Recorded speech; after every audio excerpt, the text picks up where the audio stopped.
everybody, and thank you for joining us again here in the Beehive. It is Wednesday, July 17th. It's hump day, and we know y'all can use a little pick-me-up in the midweek, so we are coming at you live with another episode of our SME Sweet Conversation, and I'm really excited for today as we delve into a super hot topic in our industry, which is the death of the transcript. So today we'll bring in some of the beyond subject matter experts to really just dive into this topic. And we want to hear from y'all in the chat as well, because as always in the Beehive, this is a very interactive conversation. So let me turn it over to Matt Alex to just talk a little bit about housekeeping and introduce himself for those who may not know him, which would be crazy. Thank you, Nicole.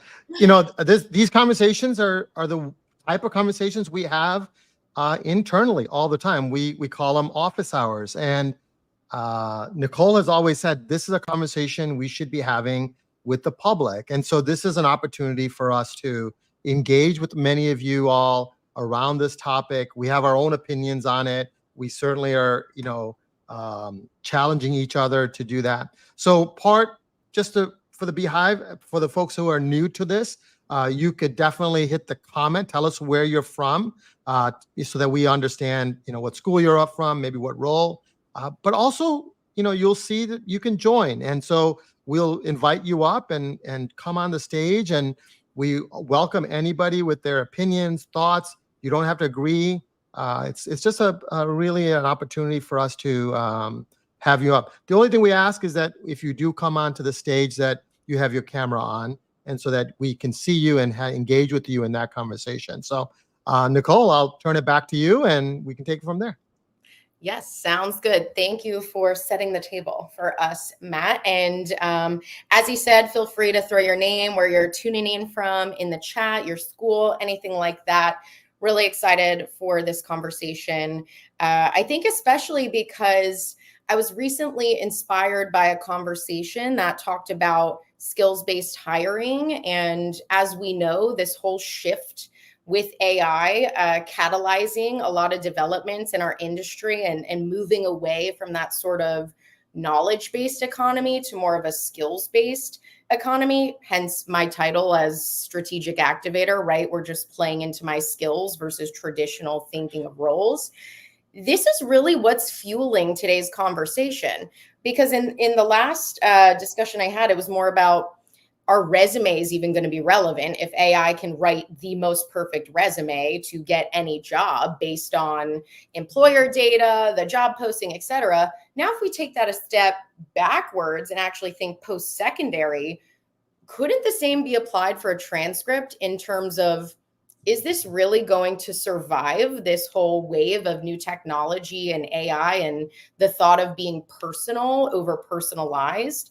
So that's where I really want us to focus in today, because we're hearing a lot about credentials. I'm sure on your LinkedIn timelines, you're seeing people that are getting certifications and adding badges. And to me, when I see it, I'm like, what does this actually mean? Like, who is this certified by? Or is this a need to have, a nice to have?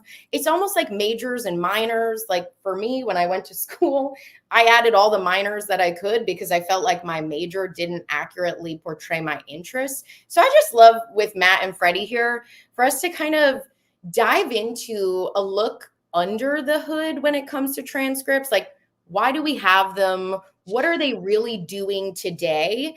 And are they actually meeting the needs of the market and where we're going tomorrow? So I don't know, Matt, Freddie, if one of you want to kind of jump in there and take us on a ride. I queued Freddie up. Go ahead. Oh, Freddie. you did? I'm just trying to get over the fact that the cool title that Nicole has, strategic activator. How come I don't have a cool title like that? Well, take your Clifton strengths and you can have one too. Exactly. Well, no, look, it's a timely conversation because it seems that everybody's talking about it, right? Skills and competencies, etc. But it's not a new conversation. And if you look at what the transcript represents to a certain extent the way we educate people today, right? It's a sequence of sequence of classes with certain assessments by a professor who is part of a university. University is accredited, et cetera, et cetera, et cetera. So when we say if we want to move away from the transcript, we also say we're kind of trying to move away from the way higher education is being conducted today. So primarily is the Carnegie unit, which is basically seat time, and then there's specific rules around that, right? One Carnegie unit equals XYZ. Mhm. Is that still relevant, right? But of course, we tied ourselves into financial aid is a lot tied to that as well. So the good news is that there's been a lot of people that have been thinking about this. A lot of organizations that are actually thinking about this now. ACRO, obviously, ACE has been part of that. We have new organizations like the T3 Innovation Network, Credential Engine now is trying to create a registry of credentials in the United States, and they're already dealing with 1 million plus street credentials. So long story short, it's a timely discussion, but moving away from the transcript involves a lot of moving pieces. And what I do see is that, for example, AI might play a role in starting to map skills and competencies for a student. How that's going to play out, we don't know yet. We're kind of in the middle of it, and there's a whole host of other issues there, right? There's ethical considerations, privacy considerations, Yeah. etc. So I'll stop there. No, Fred- I think Fred- that piggybacks on this conversation that Art is bringing up. Does the death of the transcript have anything actually to do with AI, or is it the fact that AI kind of gave us this wake up call that brought that need for change? I don't know if you have comments there for Art. You want to take that, Matt? I can take it. Take it, Freddie. Yeah. No, I think Art, it's a little bit both, right? But I think the way AI has brought it to the forefront is that we now have a technology that potentially can deal with the complexity of assigning skill of defining skills and competencies. But again, there's a lot of groundwork that needs to happen. We need to agree on a semantic framework. We need to agree on what, how the assessments are being done. There's a whole trust layer, if you want to call it that way. For example, if I get an AWS certification from Amazon, right? That's not an official higher education institution, No. but there's a trust there because first of all, industry has decided that that's a valuable credential. So we're going to have to work on that with skills and competencies as well. And again, I think it's a bit of both. So I think that AI will provide us with the ability to make those connections and go ahead. I was just going to say, Jeff posted in the chat, do we have data on the percentage of employers requesting transcripts to confirm a degree? I know you're doing some work on this right now with certain professions, let's say, that lean on this a little bit more for certifications from the school versus others. I don't know that I have the hard numbers in my back pocket, but just from experience, where do you see more of this happening? Which types of professions are requesting those transcripts, or even more broadly, what are the use cases where the transcript is paramount in the process? For me, this is completely anecdotal. If I just look at my own background, the bigger the organization, the more formal the organization, the more important that became. It was a checklist on their onboarding process. Depending on the organization, they actually have an official verification method. Sometimes they hire external people that call your employers, that call the school, and do that. I don't have the hard numbers, but I do think it's a significant number of people. But I feel like, isn't what you just said the checking of the box? They're just checking the box to do the due diligence on your background. Isn't that fueling the bad behavior of the transcript in and of itself, not actually certifying learning and knowledge, but being more of a check the box for oh, I took this class, great, but what did you actually learn? And can you actually complete these exercises, be part of a collaborative team solving complex problems. You know where I'm going with this? Isn't this employer behavior of like, yeah, it's just part of the process, check the box, but no one actually cares deep enough to show that this is personal to that applicant or candidate? Part of the problem of why we're even here today talking about this? I don't know, Matt, I want you to jump in. I love the fact that you're challenging this conversation, right? I think this is really important. You know, I'm a former, you know, I ran a registrar's office where I got calls about validating if a transcript was correct and can you verify the degree and so forth. And that's when I realized like they just needed to verify that someone has accomplished something that they're claiming on their resume or on their application. And so that's what they don't really care if that person learned what it is that they said they learned. They're hoping that by you credentializing it, us saying, yes, this person passed Anthropology 101 or English 410, that they know something that is required for them, right? And the reality of it is, I don't think HR people have really evolved, right? I think there's a lot of blame to be going around in terms of using the right, you know, data to do the things we need to do. If you think about the transcript historically, it's just a form of record keeping. That's why it's in ledger form. That's why you have a catalog number. It's very institution centric. You have credit hours and grades and cumulative GPA. And if you ask an employer, they don't even understand the difference between a 3 and 4 hour course, let alone, you know, a title is so variance in each of these schools on the same type of topics, right? So there's a lot of like uncertainty in terms of what a transcript does. So because of that, they're just trying to figure out, does this person really meet I need to verify he is who he says he is, right? I think that's where it comes down to. It's unfortunate, but the reality of it is that's what we had to do when we were doing paper, and we got people calling us, right? And then eventually it moved to a fax. We verified through a fax, and then there was clearinghouses, and then there was like, if you think about all the things, insurance companies were calling us. It's all about verifying something. It has nothing to do with competency. Nothing. I am going to draw like maybe a really terrible in your face parallel, but if we're talking about humanizing a person based on fact checking that they did the thing they said they did on their resume, AKA went to this school, we requested a transcript.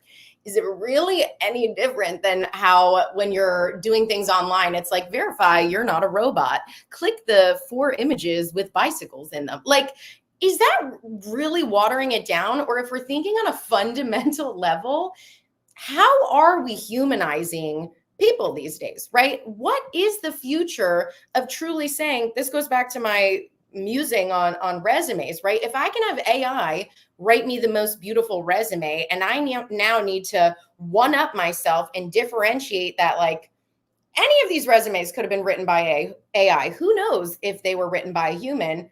What is that human step? How are we supposed to understand, like, what makes a person uniquely human? What is their human skills? What is their human intelligence? How are we going to measure that? Is there a better way? Is credentials the answer? Do we need a common form of assessment around those credentials if they're being more unique to skills and industry needs and demands and interests?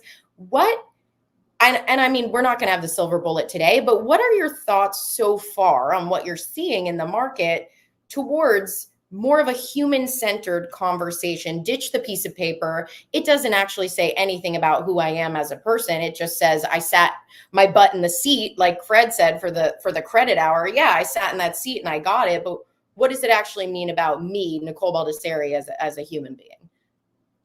I think it goes back to everything we're doing is institution-centric, organization-centric. It's not human-centric. It's not learner-centric. It's not student-centric, right? If it was learner-centric and student-centric, we would have the ability for us to like understand what competency does this person has he or she gained?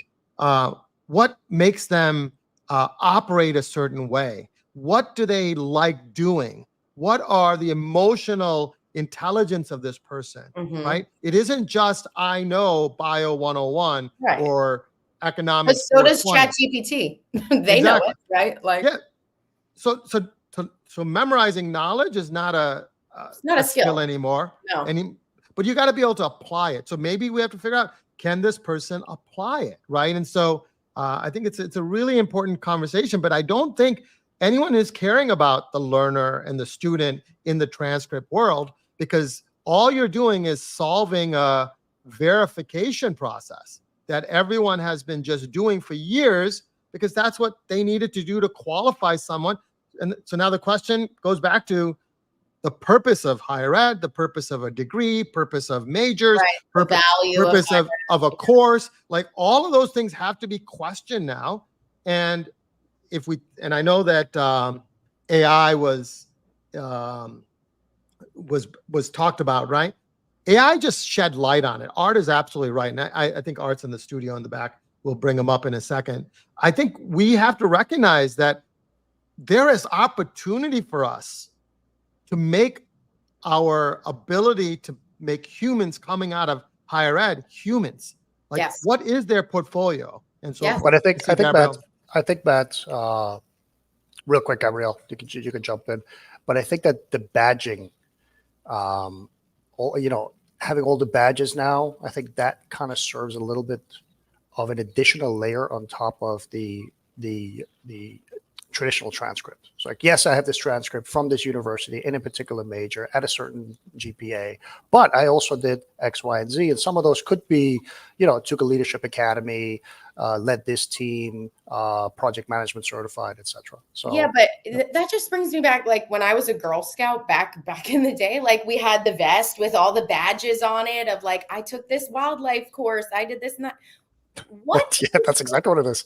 What insight are you actually getting from my vest of patches? Like, now I'm at the point where I'm seeing so many badges that, like, what is it for? Is it more of you get a trophy? Thing? Right. You get a trophy. It's a I participated trophy, and I'm going to show off my trophy. I hate to say it, but that's the world kind of feels we live like in. that. Yeah. Yes. Hey, you get a trophy. You get a trophy. It's like Oprah giving out stuff. All right, go ahead, Gabrielle. Go ahead. So I just want to touch on, like, a couple of things that you talked about. So, Matt, when you said that, the purpose of education is to make humans humans, I think that's really interesting, because I do feel that the purpose of a liberal arts degree, right? Like, let's just use the terminology. I know you don't agree with it, but let's just use it for what it is right now. It kind of has this idea, of not just the major that you're getting or specialized field domain, but really this idea that you're having experiences, right, in all these different domains of what we've created, right? We have math, we have science, we have social studies, we have, ways to explore literature and history. And it's, it could just be the fact that it's really based around the Renaissance, like, man concept. But there has been a shift in that, making humans humans, because what I see happening is there's a real focus on STEM, science, technology, and engineering and mathematics.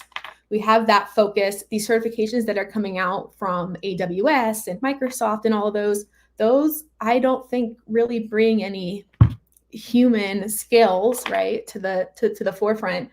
And there is a kind of a sense of looking down upon individuals who choose to have a broader range of study. And so then I guess the whole point of thinking about this is, like, what is the purpose? If the purpose was, to have record, I assume, of all the different areas that you've taken, right? So what is the new purpose that we're trying to create, and how do we still keep that human element involved? But don't you think that what you just described, so with a transcript, and by the way, there is another purpose for a transcript, which is, Right. The sharing of a transcript between institutions from an academic perspective. And I think it works just fine. But what you just described, Gabrielle, I think that I think that you can't get that in a transcript. The things that you're saying, it just says, "Hey, you took introduction to accounting or introduction to communication studies. You got a certain degree." It says nothing about you as an individual. That's why we're moving towards perhaps portfolios, and I think that's where the badges come in. Is to actually try to answer that. Hey, this person is not just this academic record. It has all of these. This person has all of these other attributes and skills and competencies and values that right now in a transcript it's very difficult to communicate, if not at all. So, right, what employers do is they attribute a lot of values, a lot of times this magical thinking of, I need somebody with a bachelor's degree. And if you would really start to dig, you would find out that actually, no, that job doesn't require a bachelor's degree or a master's degree. There's huge degree inflation with this. But I think then once you're in, that employer is going to do those things. What are the things outside of your transcript or your degree do you bring to the table? But how do you get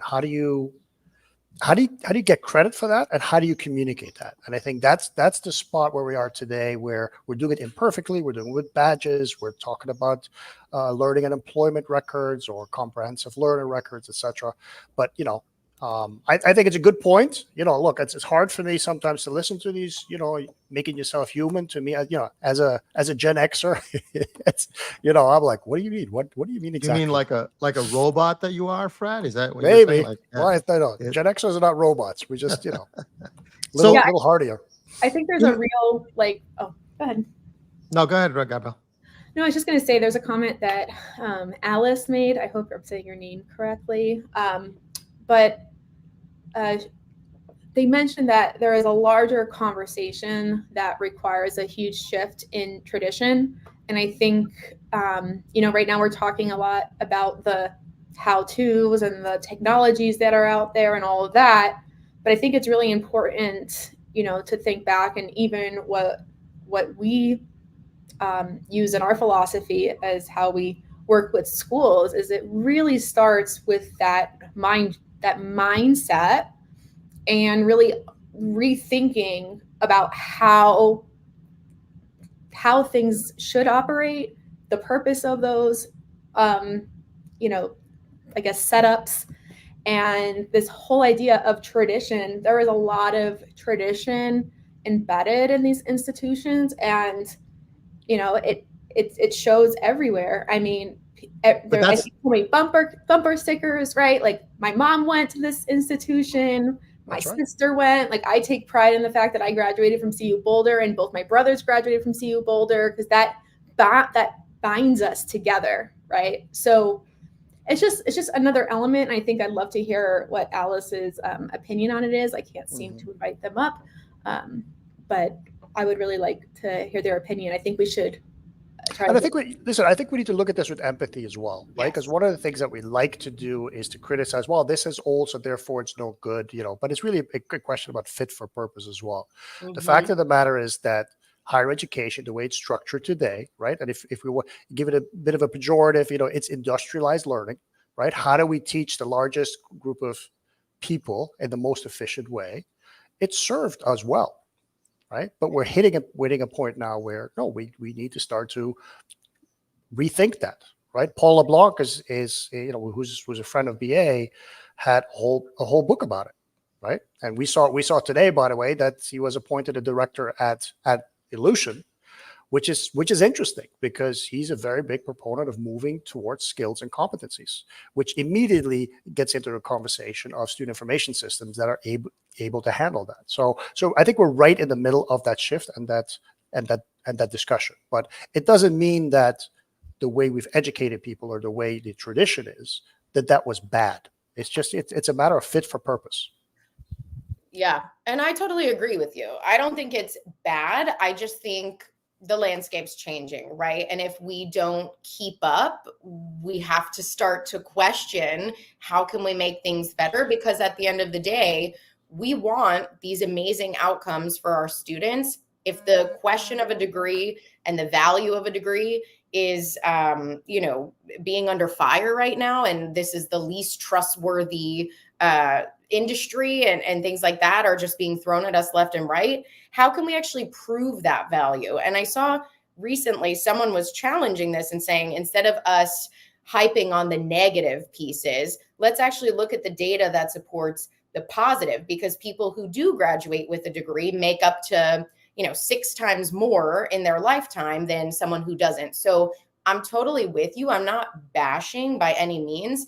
I'm just always that disruptor, thinker that wants to throw these hard questions to just really open up an honest dialogue about what are we doing here? How can we have a better outcome for everybody? What does the future look like? And then for folks to start to activate in their minds, well, what are those roadblocks, those challenges, those hurdles? I saw someone posted quickly in the chat, accreditation is a huge roadblock. How can we partner with accrediting bodies to help them look this way? And maybe we look to some of the other more non-traditional forms of higher ed that are doing the competency-based work. What are they finding? Are we sharing this data? Is it being heard on both sides? Like, where are those gaps and how can we move that needle so that it's not just a complainer fest, right? We actually have something to show for what we're talking about.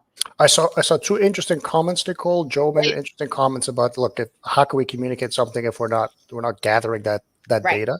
Yep. And then secondly, Keel made an interesting point, which is of course is true, which is like, well, really at the end of the day, it's the employer. The employer needs to understand what kind of credentials are being offered to them. And if they don't trust or understand what these credentials are, they're just going to default to, okay, do you have a bachelor's? Do you have associates? Right. Yeah. Because no one wants to push that envelope, and it's hard to be the first one to do it if it doesn't stick and it fails, right? Like that's how hype cycles go. So assessment and accreditation then become very important, and where that assessment and accreditation happens becomes very important, right? For example, if you can go to any nursing school, it doesn't matter. In Florida, for example, where I'm from, you can go to any nursing school, it doesn't matter, but you still need to sit for the registered nurse exam. And that's so you're being accredited really by a different body than the college itself. And maybe that's a model that could happen, in different areas.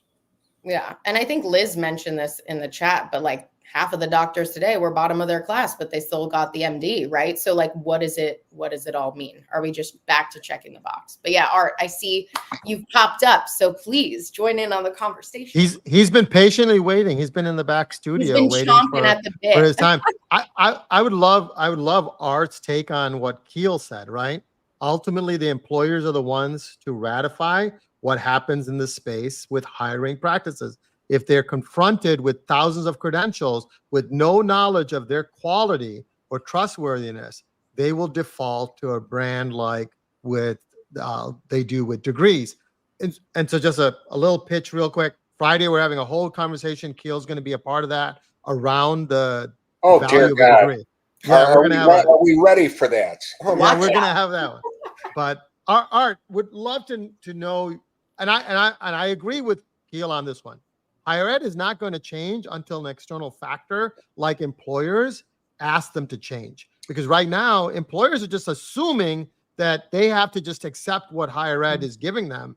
And the reality of it is, it's reverse.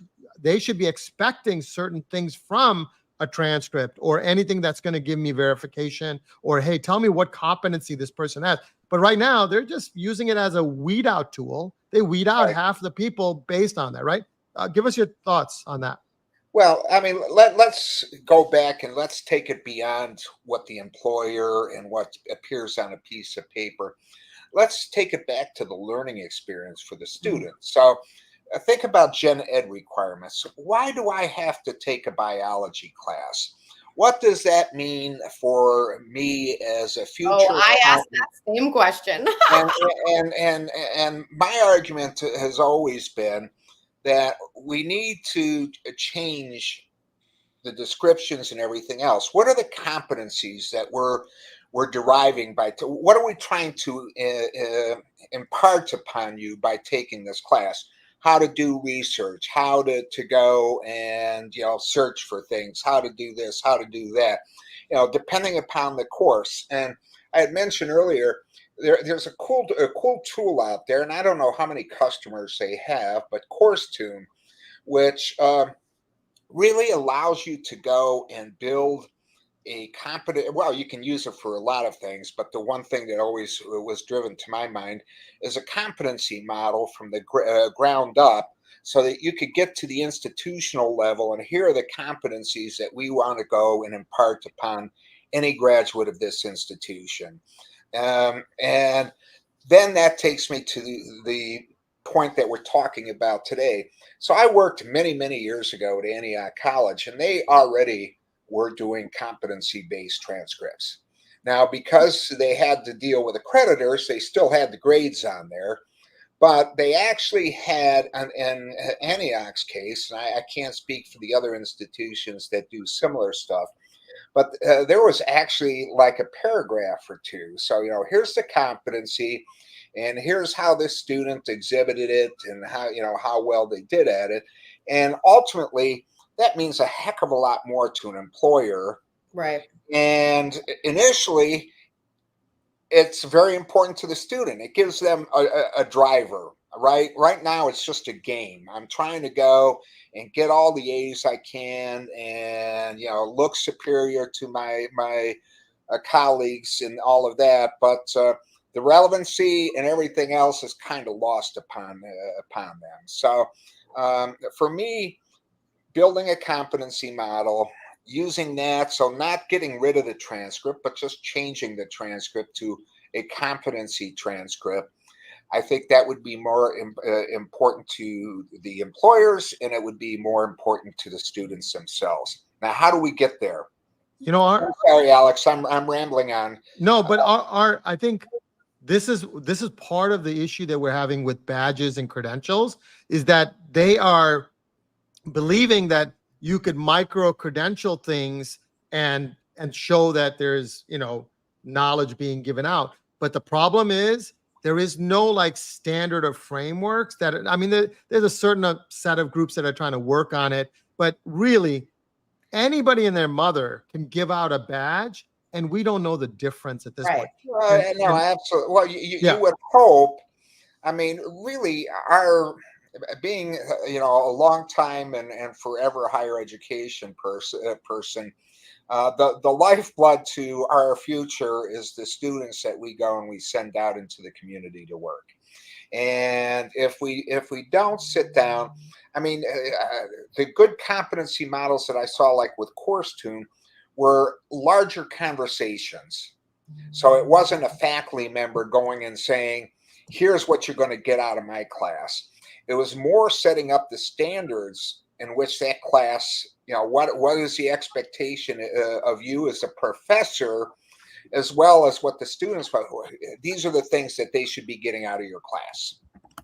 And then I think if you do it on that, not that micro scale, but it's certainly not as large as it needs to be, you get closer to the point that you want to get to and that you're talking about.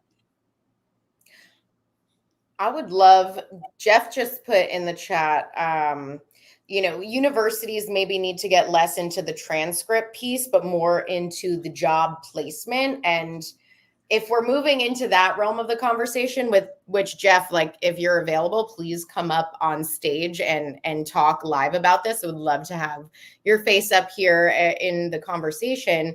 They're sick of mine already. I'm like, we got to get Art and the Brick Wall out of here, and we need to bring up some fresh blood. No, I'm kidding. But one of the worst experiences for me was the Career Services Center in my institution that I graduated from. Like, they had no freaking idea what was going on and what kind of jobs I was looking at. And I came from a co-op school, which prides itself on like internships, real world experience, etc. My business education had Resume 101, all of these things built into it, but the actual college's Career Service Center was really hard to work with, and to me was useless compared to what the business school's resources were built in. But Jeff, please jump in. I see you entered the arena, so welcome to the Beehive. Can you hear us? Okay, perfect. We can hear you. We can hear you. Oh, maybe he can't hear us. All right. We'll have to bring him back up later. Well, before it comes back up, so maybe what Art was bringing up was very interesting. So one of the things that we did at Beyond, we have a particular client. We work with some partners that was interested in verifiable credentials, blockchain credentials, right? And so we enabled that for them. It's running successfully, and there is a very valuable concept there, which is it's a paradigm shift in the credential is not just living at the registrar's office. It's not just the ownership of the college, but you're not transferring that ownership to the students. Then they can do with that credential what they like, sharing, etc. However, as we started to think through this, we were like, but who's the credential really for? Is the credential only for the student, or or is the employer really the end user of the credential? Kind of what Keel was saying. So we're rebuilding that blockchain solution now. Where we actually partnered with an organization called a nonprofit organization called the Velocity Network, but the Velocity Network comes at it from the employer side, right? And they call it the Internet of Careers. And so step one of that is putting the credentials on the Velocity Network so that they can be shared with employers that are also part of that network. And let me give you one quick example. So HCA Hospitals, which is one of the largest hospital groups in the United States, they're part of the Velocity Network. So, and because of the kind of little bit EDI machine learning component to that, even though it's more modern, they estimate that they can reduce the hiring time because of all the verification from 2 weeks to like maybe a day, which is dramatic, right? But the ultimate goal is that once you start connecting the schools through the credentials with schemas and a semantic layer, et cetera, with the employers, that maybe we could start looking at longitudinal data where an employer can start reporting back how well these credentials are actually working, right? So the Velocity Network has Oracle work with them. It has SAP. It has the largest temp agencies in the world. So we are moving into that direction, and we're kind of trying to figure out how to leverage that. I think the one thought here is, in order for us to really validate something, you need feedback, right? Right now, transcripts is a one-way direction where someone that gets an A so they completed something, maybe has a degree. But it doesn't mean that person is qualified or even has the competency, because we live in an earn it model. So they're just trying to pass a class in order to get the degree, right?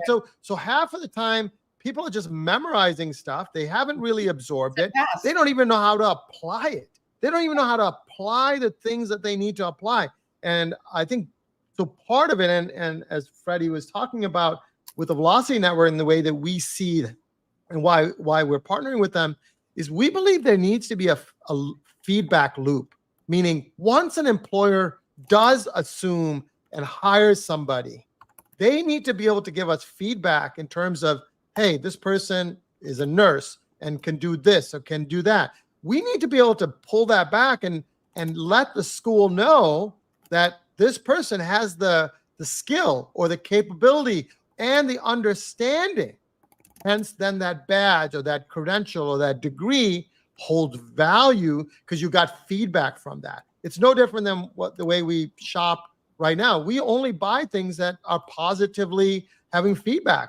And so I think that's the same thing that we should be doing with our degree system and our major system and our grading system, is that we need feedback in terms of what this competency is really doing for the people you're really teaching.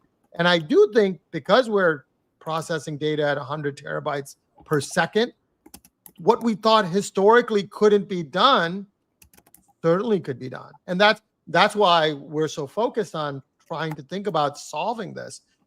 Will transcripts be around? Sure. You need to know what people have taken. There's bar exams. There's a lot of reasons why a transcript detail is needed. But you're going to need to think about what is the real purpose of it, and how do you make people's human off of maybe a portfolio, maybe the ability to validate something. Like LinkedIn should be connected to it in some way. Like there's things that we should think about that are much more potent and powerful in what's in front of us. Yeah, and this is a global discussion, by the way, Nicole. Right. This is not just a U.S. discussion, right? Right.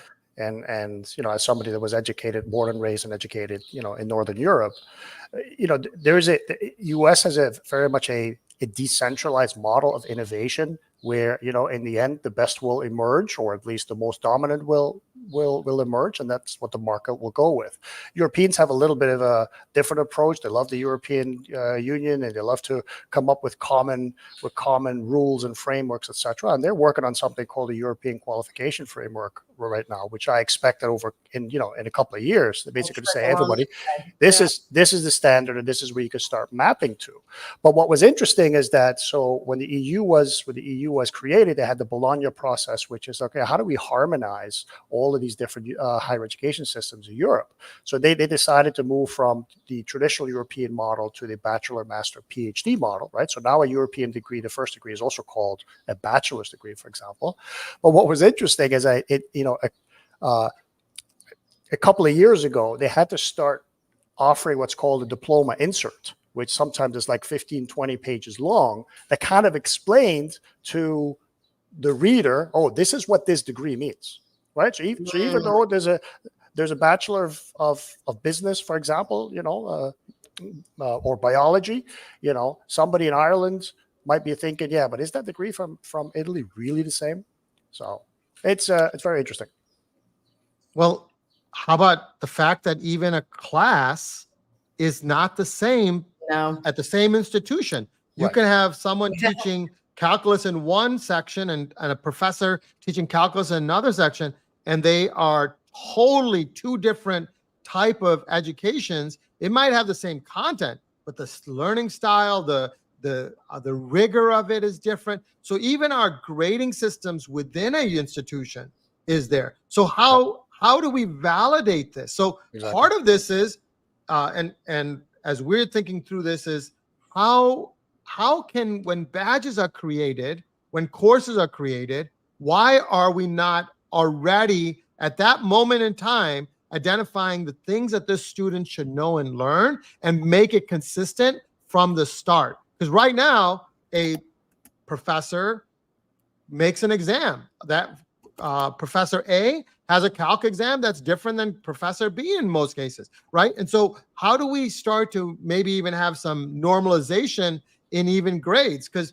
a grade from Harvard is different than a grade from University of Texas, right? Or from a community college. We're going to have these different things. And this is what we're using to validate if someone has skills and competency, when the actual data in itself are not normalized in any way. I wonder if somebody from the audience has an opinion on how AI can help in that. Almost like a continuous running evaluwater. Through it looks like someone popped up on the screen magically. Art, take it away. Well, how the heck did I do that? The Wizard of Oz. That was magic. I was typing a note. AI did that. AI did that to you, Art. They're like, who knows this stuff? And it popped it up. Like, we're using AI in a much different way. So, Art, you asked a question about AI, and Freddie just threw it back to you. What is AI going to be able to do with replacing a transcript potentially? I have my own ideas, but I'd love to hear what you're thinking on it. Well, and I really haven't thought about it as much in terms of the curriculum and that, but it certainly can be used. And I go and I have a love-hate relationship with AI. I use it every day. I test it every day. I test various applications, and sometimes I'm dumbfounded by the quality of the response it gives me, and other times I'm dumbfounded by the stupidity it spurts out. But what I would go in and say is that we could go possibly and do a collection of syllabi for classes in that, and do that institutionally, and go and ascertain what the differences are and everything else.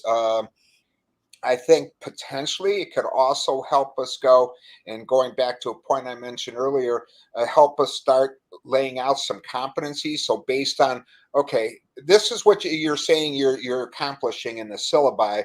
What should that, from a basic competency standpoint, deliver to the person? Now, it's certainly something that's going to have to be manually manipulated and everything else, but it could give us a starting point of taking large realms of data and trying to process it and come out with some meaningful decisions. So I think that's one way it could possibly help. And Nicole's looking at me like, or looking My like, wheels oh, are geez, Art, you're such an idiot. That's such a no, stupid remark. no, please no. Quite the opposite. I think what you're saying is just making my wheels turn, because if we're looking at AI to almost like standardize or sort of help us understand what are those core competencies shared across maybe the same class at different institutions, different classes at the same institutions with the same competencies, I'm almost thinking like, this is going to make it even harder for schools to maintain that special sauce outside of a known brand, right? Like,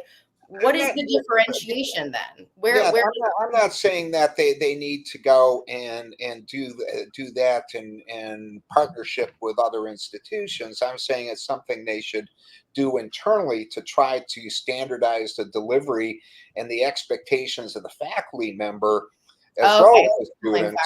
And what, because as Matt was pointing out earlier a few minutes ago, you take biology 101, and that could be anything from slitting frogs to going and talking about something and not doing anything. So just depending upon the faculty member. So if we could go and establish some expectations. And another point I put in the conversation, I'm not saying that should be the sole determiner. The other thing, most schools in this country are regional schools, right? Yeah. I mean, we have our flagships, we have the private institutions, but the vast majority of institutions serve a regional population in terms of employers and largely even in terms of students.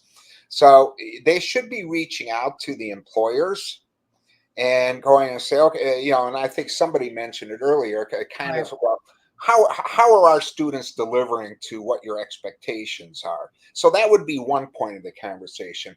But the other point of the conversation is, what competencies do you feel are important for the jobs that you see coming up in your particular enterprise in the future, so that you can bring that into the mix as well? And that's what helps make the secret sauce, at least for regional institutions, is you're directed towards the market. You're directed towards the people where these students are probably going to end up being employed by, whether it be in public schools or in private corporations.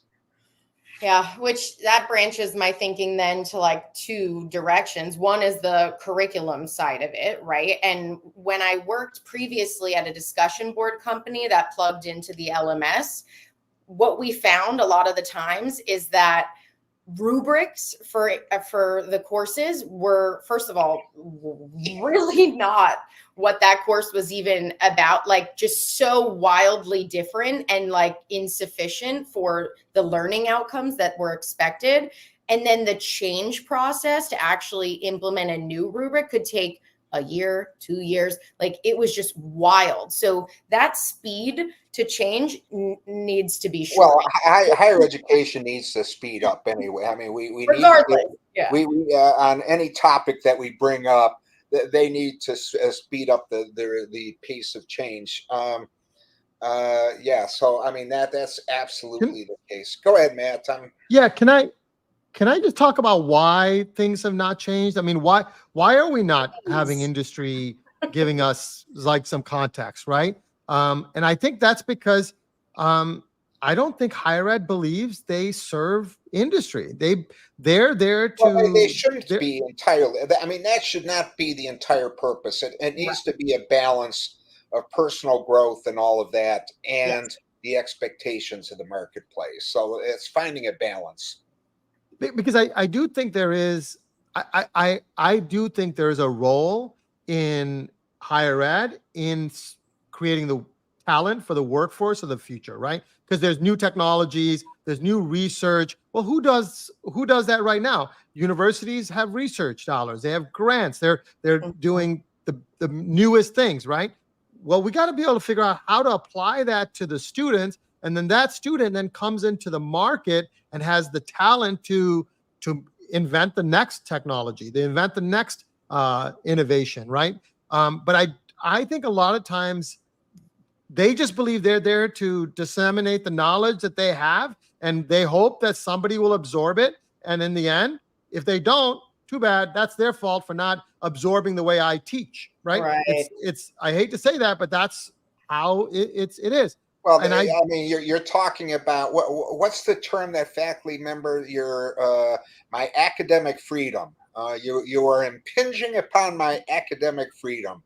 And my argument always, when in my role of distance education director, I went and I says, I'm not telling you how you deliver your things and all of that. What I'm saying is that we need to have some constructs within which it's going to operate. So, putting in handwritten notes and saying that that's your lecture for a particular class is not going to be acceptable on any level of things. And Freddie, how do we encourage institutions to see the value in partnering with industry? I know you talked about velocity and what velocity could do to bridge the gap. What are your thoughts in terms of how do we get the value understood by the market as well as higher ed? Well, I don't think.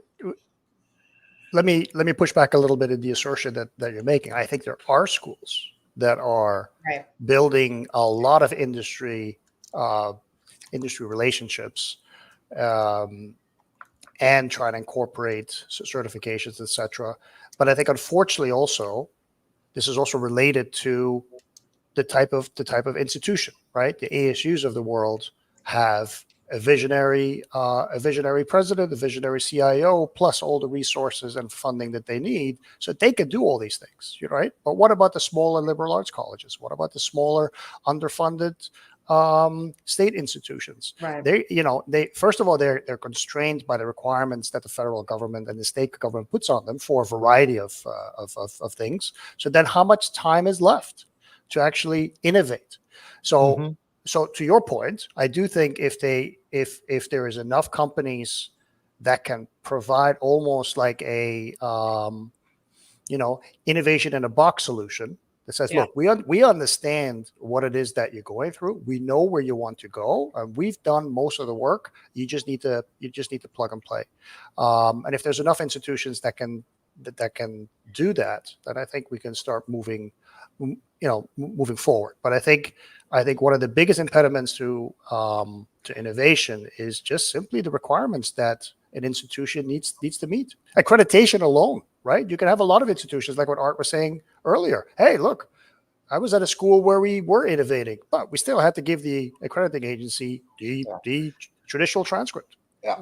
The control almost suffocates the innovation because it doesn't give you that green space. We're going after the minimal level. Okay, we're not going. And I just had this conversation with a high school principal. I go and I say, state examinations, they don't go and test what you know to the greatest level to be able to go and say this 9th grade student knows at a 12th grade level or whatever. Right. They're just going and measuring to make sure that everybody's meeting the minimal standards that they have.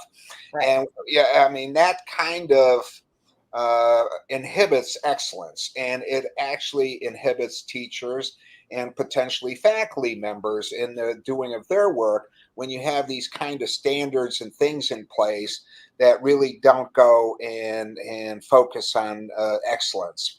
Yeah. And if I could just pin where we're at on the assessment piece, looking at the remaining 5 minutes of the hour that we've all spent here today, which I don't know about you, but I'm like sweating. I am charged up. I'm so fired up by this topic.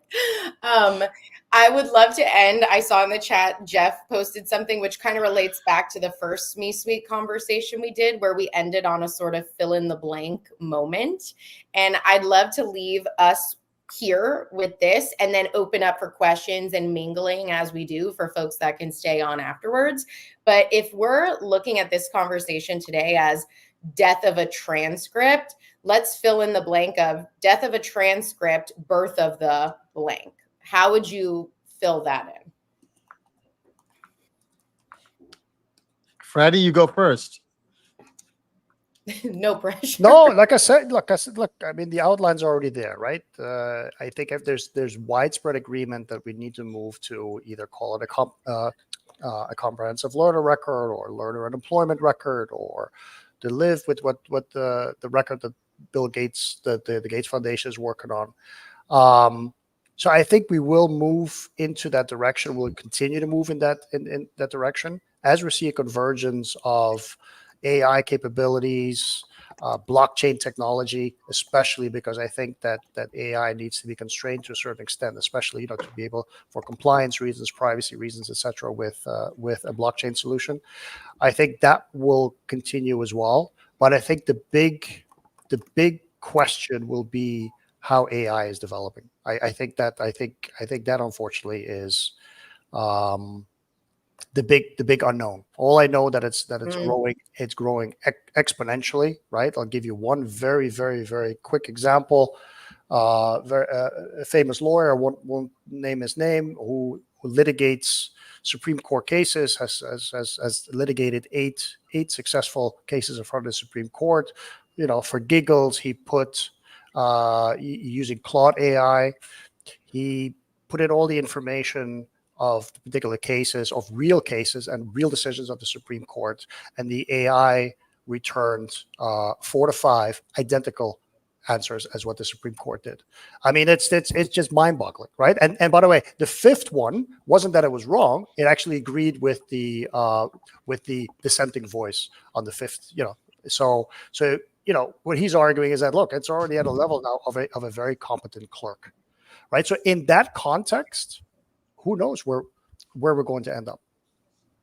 Whoa.